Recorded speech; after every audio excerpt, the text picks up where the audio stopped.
ഈ വർഷം മലയാളത്തിൽ ഇറങ്ങിയ ഒരു ചെറിയ സിനിമയാണ് സ്വകാര്യം സംഭവബഹുലം. ഡയറക്റ്റ് ചെയ്തിരിക്കുന്നത് നസീർ ബദറുദ്ദീൻ, അഭിനയിച്ചിരിക്കുന്നത് ജിയോ ബേബി, ഷെല്ലി, അന്നു ആൻ്റണിയൊക്കെയാണ്.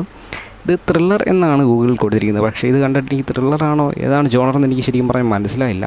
ഇതിൻ്റെ പ്ലോട്ടെന്ന് പറഞ്ഞാലും ഇതിൻ്റെ സ്റ്റോറി എന്ന് പറഞ്ഞാൽ തുടക്കം കാണിക്കുന്നത് ജിയോ ബേബിയുടെ ക്യാരക്ടറിനെ ബേസ് ചെയ്താണ് സിനിമ പോകുന്നത്. ജിയോ ബേബിയുടെ മകളുടെ ഭർത്താവിനെ കാണാനില്ല എന്ന പരാതി കിട്ടി 2 പോലീസുകാർ ഇയാളുടെ അടുത്ത് വന്ന് അന്വേഷിക്കുന്നു. അതാണ് തുടക്കത്തിലെ സീനുകളിൽ കാണിക്കുന്നത്. പിന്നെ കാണിക്കുന്നത് ഈ ജിയോ ബേബിയുടെ ക്യാരക്ടറിൻ്റെ കൂടെ ജോലി ചെയ്യുന്ന ഒരു പെണ്ണുമായിട്ട് ഇയാൾക്കുണ്ടായ ഒരു സൗഹൃദം, അതിനെ കുറച്ച് നേരം കാണിക്കുന്നു. അത് കഴിയുമ്പോഴത്തേക്ക് ഇയാളുടെ മകളുടെ ഒരു പ്രണയവും അതിനുശേഷം ആ മകൾക്ക് നടക്കുന്ന ഒരു ഇൻസിഡൻറ്റിനെയും കാണിക്കുന്നു.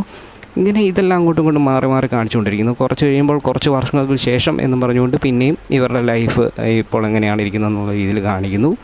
IMDbയിൽ 6.8 ഒക്കെയുള്ളൊരു സിനിമയാണ്. പക്ഷേ സിനിമ കണ്ടിട്ട് ഇതിൻ്റെ ജോണർ ഏതാണെന്ന് ഇതിൻ്റെ സ്റ്റോറി എന്താണ് എന്ന് എനിക്ക് സത്യം പറഞ്ഞാൽ വലിയ പിടുത്തം കിട്ടിയില്ല.